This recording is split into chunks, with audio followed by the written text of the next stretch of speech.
Boa tarde, sou a professora Tânia de História e hoje eu trouxe um assunto bem interessante. Para iniciar esse assunto, eu estava tocando uma música e eu gostaria que vocês tentassem adivinhar a que momento histórico essa música está referindo. Qual ela se refere? Muito bem, Idade Média. Então vamos trabalhar a Idade Média, especificamente as origens do feudalismo, aqui no conteúdo do RCO, aula número 65, né? E para isso vamos dar uma olhada aqui quais serão os nossos objetivos hoje. Compreender o processo de formação da Europa medieval e compreender o conceito de feudalismo. Essa próxima imagem, ela vai mostrar o quê? O que vem na mente de vocês quando vocês olham? Muito bem, verdade. Tem filme, jogos de videogame, anime, revista em quadrinho, mangá. Está presente, né? Isso está presente na cultura até hoje, né? De tão importante e de tão grandioso que foi esse período.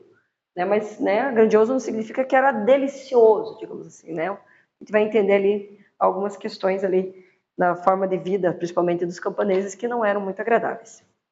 Mas era o que a situação histórica proporcionou hoje para a gente entender. Então, ali, a Idade Média é o período da história que vai do século V ao fim do Império Romano do Ocidente até o século XV, né, ao fim do Império Romano do Oriente ou Império Bizantino. Então, esse período ele é marcado profundamente pelo feudalismo e pelo poder da Igreja Católica. Então, a Europa medieval ela vai se formar por meio de combinação de elementos de origem românica, germânica e cristã.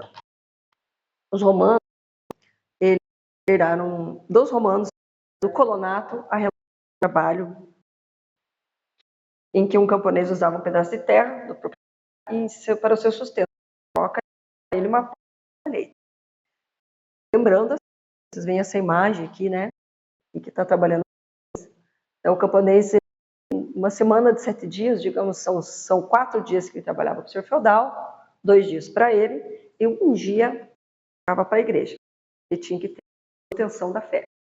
Né? Então, era uma vida puxada para o camponês, né?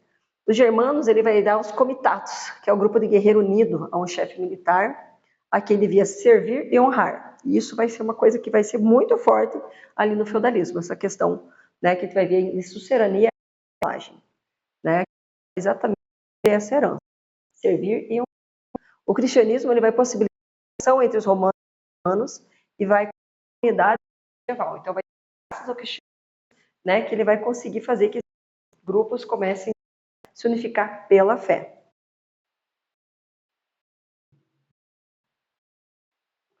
Aqui a gente vai ter uma aqui para organizar essas coisas. Então, aproveito o que eu pedi para vocês agora. Bem rapidinho responder aqui. Beleza. Colonato, relação em que o camponês é proprietário, certo? Comitatos, fidelidade entre os guerreiros e germânicos, certo também, né? E o cristianismo, que é a unidade ao mundo medieval. Muito bem. As origens do feudalismo. Então, repetindo, o feudalismo, sistema político, social e econômico, vai ser presente ali durante toda a Idade Média, do século V ao XV. A palavra feudo, ela tem origem germânica de coisa oferecida em troca. Um feudo ele pode ser, por exemplo, uma extensão de terra, um castelo ou uma quantia de dinheiro. Não precisa necessariamente ser só a extensão de terra ou, né, ou algo assim. Originou-se após o fim do Império Romano e as invasões bárbaras, quando em troca de proteção houve um êxodo urbano, ou seja, pessoas abandonaram suas cidades e migraram para o campo. Né? Então, para nós poder entender um pouquinho melhor, vamos lembrar ali do Império Romano. O Império Romano, como vocês sabem, foi um império grandioso, né? Um império muito rico e poderoso e que se expandiu de forma absurda pela Europa, né? E também em parte da Ásia, uma parte também da África, aonde eles puderam alcançar, eles chegaram. Né? E que justamente foi esse o motivo também desse império ruir, porque quanto maior a extensão de território, maiores extensões de divisa, né? De limites. E esses limites precisavam de proteção. Então, essas fronteiras elas acabaram ficando muito frágeis porque era muito caro a manutenção do exército, né? Então era muito fácil a entrada de estrangeiros, principalmente os bárbaros, né? Então alguns entravam de maneira pacífica, outros entravam de maneira não pacífica, inclusive bem agressivos, né? Vocês veem em filmes, né? Como aquela imagem que vocês viram agora há pouco, né? Então era bastante batalha, né? E eles acabaram fazendo com que as pessoas que moravam nesses centros, principalmente as cidades, os centros urbanos, a morar para o interior. Daí vai dar a possibilidade para surgir os feudos, né? Da maneira como vocês estão vendo. Então,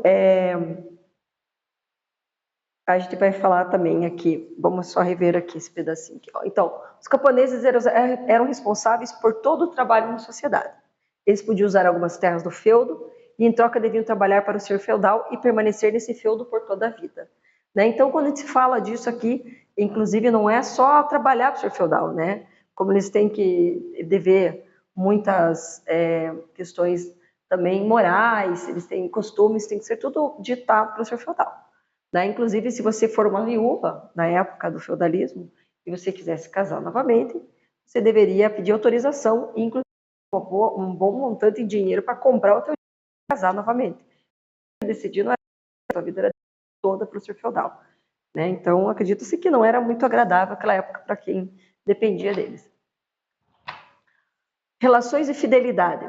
O feudalismo também vai desenvolver com o processo da distribuição de terras, cargos e nobres, os condes, duques e marqueses, em troca de fidelidade e dependência pessoal. Então, essas pessoas, duques, condes e marqueses, vão ser pessoas que vão ter ali uma postura, um cargo social, né? Eles vão ser elite que vai surgir nesse período. E eles vão receber essa responsabilidade e poder, que é o que vão receber. Então, para poder ter esses direitos, vão ter uma relação de vassalagem. Nada mais do que ficar prometendo e fazendo um acordo, né, então, o sucerano, vamos dar uma proteção e concessão do feudo. Então, o sucerano, que era o maioral da época, ele vai dar ali proteção e concessão. Aí ele vai conceder, ó, te dou esse canto aqui, ó, para você cuidar, mas você, em troca, vai ter que me auxiliar quando eu precisar. O que ele pediu em troca? Fidelidade e conselho. Então, se ele precisasse tomar uma decisão, às vezes, muito importante, ele chamava, né, os seus vassalos para que eles decidissem, né, juntamente, né, o que você acha, né, não que importasse tanto para ele, mas às vezes funcionava, né, e os deveres do vassalo também eram auxiliar monetariamente também, militar e monetário, então eles tinham que pagar impostos e também, a hora que precisasse lutar, eles tinham que estar a postos para apoiar o senhor feudal. Em seguida, a gente vai falar sobre Carlos Magno, né, Carlos Magno, ele foi um rei muito importante, ele foi o primeiro a pegar mesmo essa posição, digamos assim.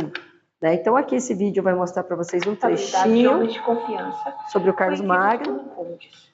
Havia também as marcas, que eram territórios de fronteira cujos responsáveis seriam os marqueses. Além dos condes e marqueses, havia também grupos de nobres que viviam na capital do Império Carolíngio. Exerciam a função de fiscais do imperador. Ficaram conhecidos como emissários do Senhor. Eles usavam documentos escritos como novidade desde os tempos dos reis merovingios, já que a maioria da população era analfabeta. As relações entre a igreja e o governo também foram boas no reinado de Carlos Magno. No Natal do ano 800 foi coroado em Roma como imperador do Ocidente. Ele pretendia dominar todas as terras que foram do antigo Império Romano e alcançar um poder muito maior do que então.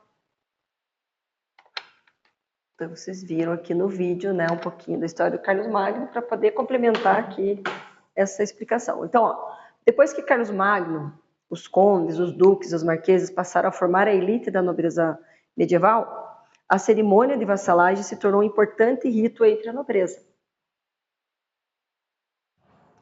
Essa gravura aqui, ela vai mostrar como funcionava essa cerimônia, né? Mas ela é um retrato, né, da época, em que ela vai mostrar o quê?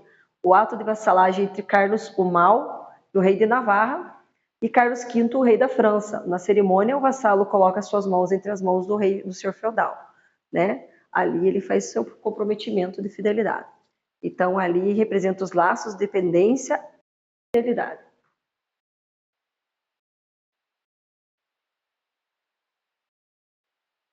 Então, retomando tudo hoje, a formação da Europa medieval, as origens de definição do e o sistema de cidadania de embalagem. Vamos aproveitar que vocês estão e vamos fazer uma pesquisinha rápida sobre esses 3 temas para nós poder fazer um jogo bem legal para encerrar essa aula de forma divertida. Vamos usar o tablet e vamos fazer agora um pico de maestria. Sabe o que é o pico de maestria? Essa atividade aqui em que vocês sobem uma montanha, quem chegar primeiro venceu. Mas como é que você chega até o topo? Acertando as questões. Vamos lá?